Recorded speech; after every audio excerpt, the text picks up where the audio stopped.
السلام علیکم ویورز، آج بہت ہی اہم موضوع پر آپ سے بات کرنے جا رہا ہوں۔ اس سے پہلے میں نے ایک شارٹ ویڈیو اپلوڈ کی تھی شہباز قلندر کے دربار پہ ناچ گانے کی۔ آج اس سے بھی معاملہ آگے بڑھ گیا ہے۔ اب شہباز قلندر کا بت بنا کے اس کی پوجا شروع ہو گئی ہے، اور یہ کون کر رہے ہیں؟ مسلمان کر رہے ہیں، اسلام کے نام پہ کر رہے ہیں۔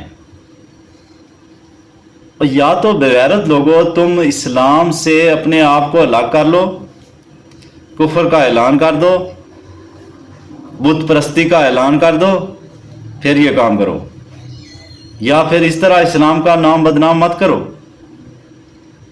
لوگوں کو کس طرف لے کے جا رہے ہو تم لوگ؟ میں بار بار کہہ رہا ہوں اپنے بہن بھائیوں سے کہ اس چیز کو روکیں۔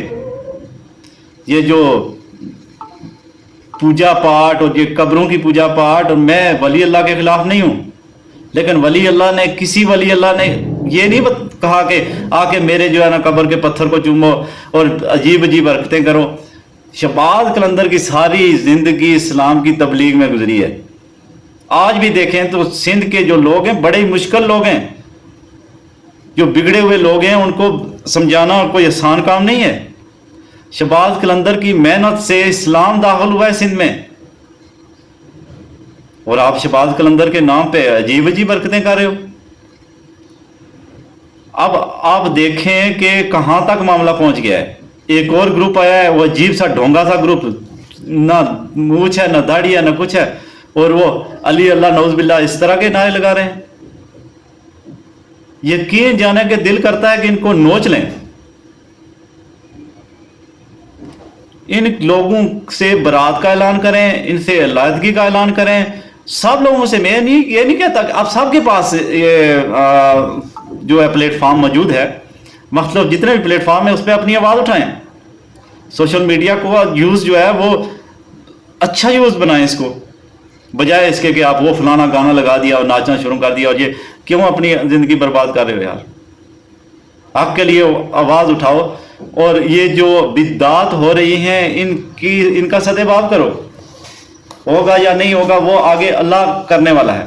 آپ اتنا تو کرو کہ کفر کے خلاف، مشرکین کے خلاف، اور یہ جو بدعات ہیں ان کے خلاف اپنی آواز اٹھاؤ۔ اب دیکھیں آج یہ انہوں نے بت بنا لیا ہے، کل آہستہ آہستہ یہ تو اسلام کے ساتھ یہ مذاق آج سے نہیں، 1400 سال پہلے سے نبی پاک صلی اللہ علیہ وسلم نے آنکھ بند کی اور یہ پھر سے شروع ہو گیا سسٹم۔ آپ تاریخ اٹھا کے دیکھیں، بہت سارے لوگ تھے اسی وقت شروع ہو گئے یہ جی پھر سے بتوں کی پوجا، بہت سارے لوگ بت آگے رکھ کے تو نماز پڑھنا شروع ہو گئے، بہت ساری بدعات جو ہے اسی ٹائم شروع ہو گئی تھی۔ لیکن آج کے دور میں اگر ہم اپنے آپ کو مسلمان بھی کہتے ہیں، مومن بھی کہتے ہیں، تو ہم بڑے بڑے دعوے بھی کرتے ہیں، اور ان چیزوں کے خلاف اگر کھڑے نہیں ہوتے تو لعنت ہے ہمارے ایسے دعووں پہ۔ اسی طرح میں نے ایک اور جگہ دیکھا، غوث پاک کا بت بنا ہوا ہے، جی خواجہ معین الدین کا بت بنا ہوا ہے۔ یہ کیا بدعت شروع ہو گئی ہے اسلام کے اندر؟ کچھ عرصے سے ہم دیکھ رہے ہیں کہ وہ کچھ لڑکیاں شڑکیاں ماڈل شاڈل، یہ 2-3 سال سے یہ چل رہا ہے کہ میلاد کے نام پہ بدعت شروع ہو گئی ہیں، یہ جی حور ہے، یہ فلانی ہے، یہ ڈینگی ہے۔ یار کہ کیا ہے؟ کس طرف جا رہے ہیں ہم اپنے بچوں کو کیا سکھا رہے ہیں؟ نوجوان نسل تو یہی سمجھے کہ یہ اسلام ہے۔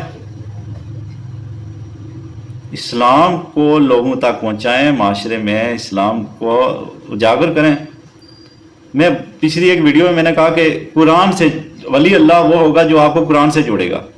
نبی پاک صلی اللہ علیہ وسلم نے فرمایا کہ میں آپ کے درمیان 2 گراں قدر چیزیں چھوڑ کے جا رہا ہوں۔ صحیح مسلم کی حدیث ہے اور سب اس کو صحیح مانتے ہیں۔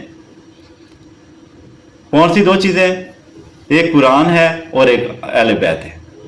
کہتے ہیں ان دونوں سے جڑے رہو، متمسک رہو، اور میں آپ سے کہاں ملوں گا؟ وعدہ کیا نبی صلی اللہ علیہ وسلم نے، اگر ان سے جڑے رہو گے تو میں حوض کوثر پہ آپ سے ملوں گا۔ تو ہم یہ چیزیں چھوڑ کے جو نبی صلی اللہ علیہ وسلم میں دے گئے ہیں ان کو چھوڑ کے ہم دوسری چیزوں کی طرف لگ پڑے ہیں۔ اچھا، اس ویڈیو میں کیا ہوا ہے کہ 50% لوگوں نے ڈس لائک کیا اس ویڈیو کو۔ یہ ہے ہمارا معاشرہ؟ اس طرح کے ہم مسلمان ہیں؟ اللہ تعالیٰ ہم پہ رحم فرمائے، ہمیں عمل کی توفیق دے، اور ہمیں ان ظالموں کے خلاف کھڑا ہونے کی توفیق دے۔ والسلام۔ اللہم صلی علی محمد و آل محمد۔